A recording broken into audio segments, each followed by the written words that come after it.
Hello guys, welcome back to MT Explained. कल की 2898 AD movie देखने के बाद आपके मन में भी कई सारे सवाल आए होंगे कि व्हाट इज प्रोजेक्ट के, सुमति प्रेग्नेंट कैसे हुई, सीडिंग में आखिर क्या होता है, अश्वत्थामा ने अपने महाभारत वाले पराक्रम रूप को क्यों नहीं दिखाया और क्यों उन्होंने अपनी अस्त्र शस्त्र की विद्या को यूज नहीं किया रेडर्स के अगेंस्ट, जबकि वो अगर उसका यूज करते तो वो एक झटके में सब कुछ खत्म कर सकते थे। इन सारे सवालों के जवाब आपको इस वीडियो में मिल जाएंगे। तो without wasting any more time चलिए मेन वीडियो पर आते हैं और शुरुआत करते हैं पहले सवाल से कि व्हाट इज प्रोजेक्ट के। अब मूवी आने से पहले तो हमें ऐसा लग रहा था कि इस के का मतलब कल की या कली होगा, बट मूवी आने के बाद कर्ण भी आपके दिमाग में आ रहा होगा। लेकिन मेरे ख्याल से ये प्रोजेक्ट के और कुछ नहीं बल्कि कृष्ण जी से कनेक्ट है। ऐसा क्यों, चलिए जानते हैं। तो बॉस, ये चीज हजम करना बहुत ही मुश्किल है कि सुप्रीम यास्किन द्वारा बनाए गए एक आर्टिफिशियल फॉर्मूले में इतना दम होगा कि वो भगवान कल्कि को जन्म दे। तो यहाँ दो पॉसिबिलिटीज बनती हैं। पहला ये कि यास्किन ने जो फॉर्मूला बनाया है वो असल में श्री कृष्ण भगवान के ब्लड से बना होगा, जिसको यास्किन ने कुरुक्षेत्र से लिया होगा और ब्लड सैंपल कलेक्शन के दौरान कर्ण का भी खून यास्किन के लोगों के हाथ लग गया होगा और जो कर्ण की माँ होगी वो कॉम्प्लेक्स से भागने में कामयाब हो गई और अपने बच्चे को जन्म दिया, जो कि आगे जाके भैरवा बना। देखा जाए तो इट मेक्स सेंस, क्योंकि अगर वो पुनर्जन्म होता तो भैरवा विजय अस्त्र को यूज नहीं कर पाता, क्योंकि ये जो अस्त्र शस्त्र की नॉलेज है इसको गेन करना पड़ता है, जिसके बाद ये आपके शरीर का हिस्सा बन जाता है, जिसके बाद आप आउट ऑफ नोवे तीर या अस्त्र या शस्त्र को समन कर सकते हैं। ठीक वैसे ही जैसे कि मूवी के स्टार्टिंग में अश्वत्थामा ने एक छोटे से पौधे से ब्रह्मास्त्र को बनाया था। तो अब आप ये बोलेंगे कि अगर ये नॉलेज शरीर से जुड़ा हुआ होता है तो अश्वत्थामा जी कल की 2898 एडी मूवी के अंदर कोई भी अस्त्र या शस्त्र क्यों यूज नहीं किए रेडर्स के अगेंस्ट? तो बॉस, इसका जवाब मूवी की स्टार्टिंग में ही है, जहाँ पर कृष्ण जी ने अश्वत्थामा जी से उनकी मणि लेते वक्त उनके घोर पाप के लिए उनकी विद्या भी ले ली थी। और ऐसा कहा भी जाता है कि श्री कृष्ण जी ने एक ऐसी लीला रची थी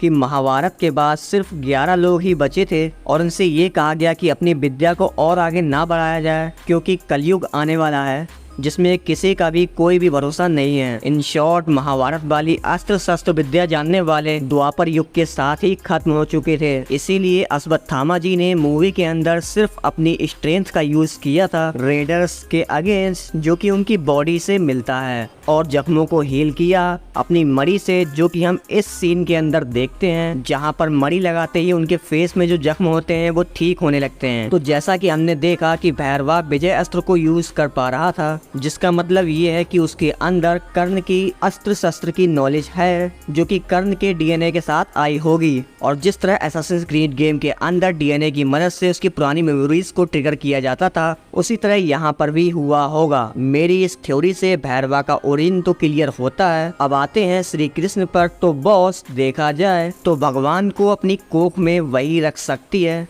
जो कि चोजन वन होगी। इसीलिए हर फीमेल जो कि फर्टाइल हो सकती थी उसको कॉम्प्लेक्स ले जाया जाता था, क्योंकि चोजन वन कौन है इसके बारे में किसी को भी नहीं पता था। अब क्योंकि कल की भगवान विष्णु जी के अवतार हैं, तो उनका प्रीवियस अवतार यानी कि श्री कृष्ण जी से उनका जन्म हो तो ये एक्सेप्टेबल भी लगता है, रेदर देन कि यास्किन के किसी फॉर्मूले से भगवान का जन्म होना, क्योंकि वो हजम करना बहुत ही मुश्किल है, क्योंकि इससे ऐसा लगेगा कि बुराई से अच्छाई का जन्म हुआ। और अगर यास्किन ऐसा फार्मूला बना सकता है कि जिससे भगवान का जन्म हो, तो वो कब का खुद को ठीक कर लेता। अब क्योंकि श्री कृष्ण जी का जो ब्लड मिला था उससे जो उसने फॉर्मूला बनाया वो उसे डायरेक्टली नहीं ले सकता था, तो उसने ये प्रोजेक्ट के बनाया, जिसके अंदर वो उस चूजन वन औरत को ढूंढ रहा था जिसके अंदर कल की भगवान जन्मेंगे। और इसी दरमियान जो भी बच्चा कुछ समय के लिए होप में रह रहा था उससे भी वो सीरम बना रहा था, जिससे वो कुछ समय के लिए खुद को जिंदा रख पाए। वहीं बात करें दूसरे तरीके की, तो बॉस, कल की पुराण में बताया गया है कि जो कल की भगवान होंगे उनके पिता का नाम विष्णु यश है। तो ऐसी पॉसिबिलिटी हो सकती है कि विष्णु यश जी एज गार्ड या साइंटिस्ट कॉम्प्लेक्स में काम करते होंगे और वहीं पर वो बार बार सुमति को नेगेटिव शो कर रहे होंगे ताकि उनको वो सेफ रख सकें। तो यहाँ से तो टेक्नोलॉजी की मदद से विष्णु यश जी अपना अंश सुमति जी के अंदर डाल सकते थे, या फिर उन्होंने बायोलॉजिकल बेबी अपनाया होगा जहाँ पर विष्णु यश जी और सुमति के बीच में एक रिलेशनशिप रहा होगा कॉम्प्लेक्स के अंदर, जिसको हमें मूवी में नहीं दिखाया गया, क्योंकि विष्णु WSG किसी कारणवश कॉम्प्लेक्स से दफा कर दिए गए या फिर मार दिए गए किसी गलती की वजह से, और इस इंसिडेंट को सुमति जी ने हम सबसे छुपाया है, जिसको कि आने वाली मूवी में शायद हमें बताया जाए। अब देखा जाए तो मेरा झुकाव पहली थ्योरी की तरफ ज्यादा है, क्योंकि उससे कर्ण का पुनर्जन्म वाली गुत्थी भी सुलझ जाती है। वहीं अब यहाँ पर कुछ लोग ये कह सकते हैं कि श्री कृष्ण जी तो कुरुक्षेत्र में लड़े ही नहीं थे, तो उनका ब्लड कहाँ से निकलेगा और कहाँ से किसी को मिलेगा। तो भाई महाभारत से पहले एक ऐसा इंसिडेंट हुआ था जिसमें कृष्ण जी के पैर में चोट लगा था, जहाँ से उनका ब्लड मिल सकता है। और अगर हम इस इंसिडेंट को भी साइड कर दें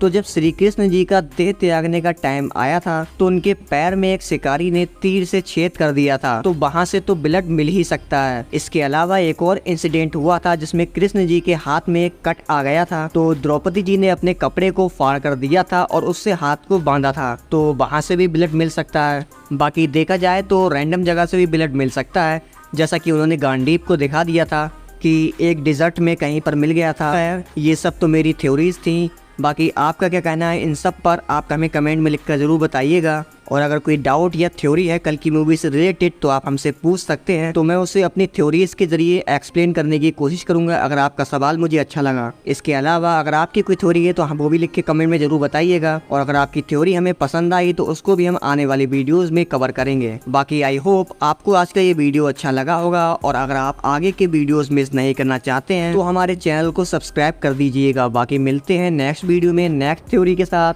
तब तक के लिए देखते रहिए MT Explained।